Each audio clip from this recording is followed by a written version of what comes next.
कभी आप ब्रह्म मुहूर्त में जगे हैं? जगकर देखिए, संध्या होने के पश्चात जब रात्रि का अंधकार सारे संसार को धीरे धीरे अपने अंधकार में निगलने लगता है, तो यही अंधकार ब्रह्म मुहूर्त में भोर होने से ठीक पूर्व तनिक अधिक काला हो जाता है। कुछ समझे? हमारा जीवन भी कुछ ऐसा ही होता है।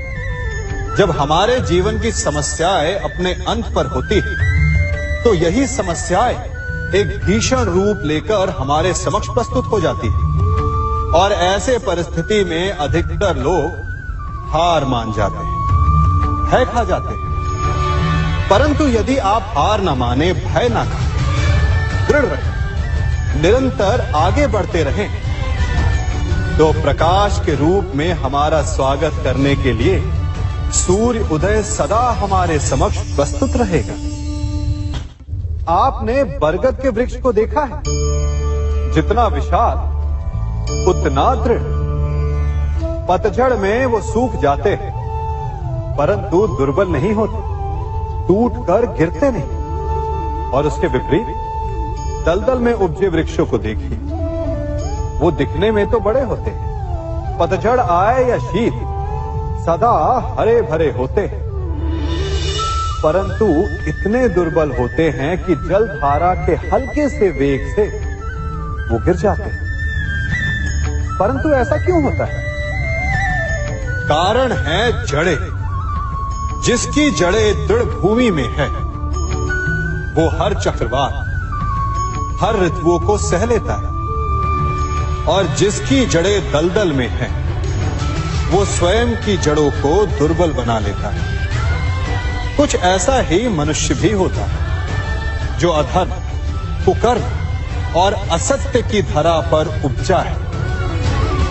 वो समय की एक मार भी नहीं सह पाता, और जो मनुष्य सत्य, धर्म की धरा पर उपजा है, वो हर समस्या से अविचलित हो जाता है। अब आप पर निर्भर करता है कि आप क्या बनना चाहते हैं। हमारे जीवन में मित्र और शत्रु बड़ा महत्व रखते हैं। यदि गंभीरता से सोचा जाए तो ऐसा कोई क्षण नहीं जब हम अपने मित्रों के बारे में ना सोचते हो या फिर अपने शत्रुओं के बारे में। हमारा हर कार्य या तो हमारे मित्रों के हित के लिए होता है या फिर हमारे शत्रुओं के अहित के लिए। हम हर स्थान या तो अपने मित्रों के साथ होते हैं या फिर अपने शत्रुओं के साथ। कोई नहीं चाहता कि उनका शत्रु प्रसन्न रहे। हर कोई अपने शत्रु को नष्ट कर देना चाहता है, और ऐसा करने के लिए वो हर संभव प्रयास करता है। उसे आर्थिक, मानसिक और शारीरिक हानि पहुंचाने का प्रयास करता है। परंतु यदि मैं आज आपको ऐसा मंत्र सिखाऊं जिससे आप अपने शत्रु को सदा के लिए नष्ट कर दे तो, और वो मंत्र है मित्र बनाना। अपने सभी शत्रुओं को अपना मित्र बना लीजिए और आपके सारे शत्रु स्वतः ही समाप्त हो जाएंगे। मैं क्या कर रहा हूं?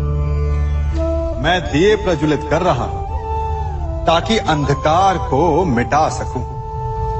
अब आप कहेंगे कि इसमें कौन सी बड़ी बात है ना?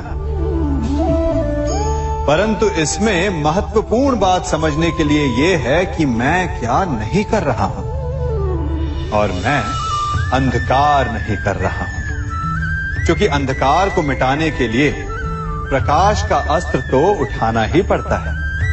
बुराई को बुराई से नहीं, अच्छाई से जीता जाता है। अन्याय को अन्याय से नहीं, न्याय से लड़ा जाता है। क्रोध को क्रोध से नहीं, क्षमा का साथ लेना होता है। ठीक उसी प्रकार एक लोहा लोहे को काटता है, परंतु एक ठंडा लोहा ही गर्म लोहे को काट सकता है। इसलिए यदि आपको अपने जीवन में विजयी होना है तो अपने शस्त्रों को, अपने अस्त्रों को सोच समझ कर उठाइए, क्योंकि एक अनुचित सोच परिणाम पर भारी प्रभाव डाल सकती है। आप सब सोच रहे होंगे कि ये क्या मैं करने लगा। मैं इस पौधे को जड़ से उखाड़ रहा हूं। आश्चर्य हो रहा है ना कि एक पौधे को उखाड़ना या काटना ना केवल एक अपराध है अपितु पाप भी है। तो फिर मुझे ऐसा करने की क्या आवश्यकता पड़ गई? क्योंकि कई बार विनाश ही सृजन तक पहुंचाता है। यदि नया भवन बनाना हो तो पुराने भवन को गिराना पड़ता है। व्यवस्था को परिवर्तित करने के लिए क्रांति लानी पड़ती है। और उसी प्रकार यदि किसी वृक्ष या किसी पौधे की जड़ों में घुन लग जाए या उसका मूल सड़ जाए तो उसे जड़ से उखाड़ देना ही श्रेयस्कर होता है, ताकि उस स्थल पर नए पौधे उपज सके। युद्ध करना पर्याय नहीं, परंतु कभी कभी शांति के लिए युद्ध करना आवश्यक हो जाता है। संसार में सबसे श्रेष्ठ क्या है? फूल या कांटे, प्रेम या घृणा, संपन्नता या दरिद्रता, मित्र या शत्रु? बताइए। अब आप भी कहेंगे कि भला ये कोई पूछने की बात हुई?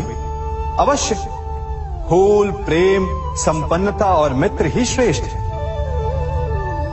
परंतु क्या आपने अपने जीवन में कभी सोचा है कि हर एक भाव, हर एक वस्तु, हर एक घटना का एक गुण धर्म होता है? त्वचा पर जलन करने वाले फूलों से अधिक श्रेष्ठ वो कांटे हैं जिनसे आप अपने घर की बाढ़ बनाते हैं ताकि वन्य पशु आपके भीतर ना आ सके। वो प्रेम श्रेष्ठ नहीं जो आपको अंधा, लोभी, पक्षपाती बनाता। वो घृणा श्रेष्ठ है जो आपको नया मार्ग दिखा दे। वो संपन्नता श्रेष्ठ नहीं जो आपको कृपण बना दे, मतदान बना दे। वो दरिद्रता श्रेष्ठ है जो आपको जीवन में परिश्रम करने की शिक्षा दे। कुविचार देने वाले, बुरा मार्ग दिखाने वाले मित्रों से अधिक श्रेष्ठ वो शत्रु होते हैं जो हमें जीवन का लक्ष्य दे दे।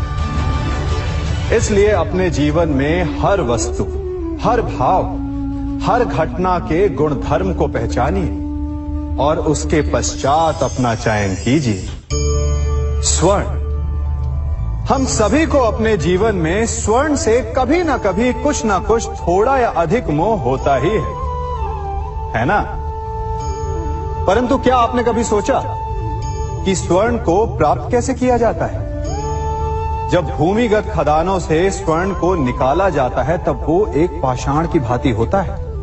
ऐसा पाषाण जिससे आप किसी को भी मार सकते हैं, परंतु उसे आभूषण के रूप में स्वयं के शरीर पर धारण नहीं कर सकते। यदि उसे आभूषण बनाना है तो उसे लंबी यात्राएं करनी होती है। उस पाषाण को पिघलना होता है। सुनार के हथौड़ी की अनेकों चोटें खानी पड़ती है। फिर काट छाट और उसके पश्चात जाकर वो ऐसा आभूषण बनता है जो हमें वर्षों तक, सदियों तक लुभाता रहता है।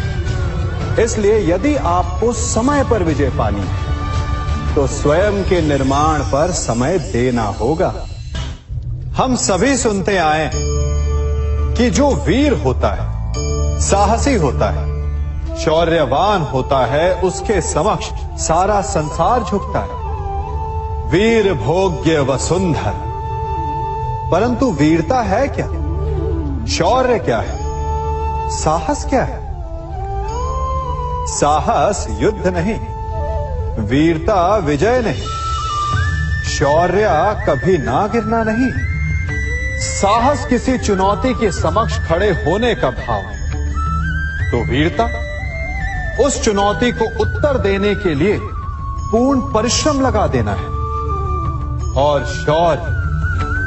शौर्य का अर्थ है गिरकर फिर से उठने का साहस रखना, बार बार प्रहार करके वीरता दिखाना, निरंतर प्रयास करते रहना, निरंतर परिश्रम करते रहना। इसलिए विजयी होने से अधिक महत्वपूर्ण है शौर्यवान होना, क्योंकि जो शौर्यवान है उसे विजय मिलना निश्चित है।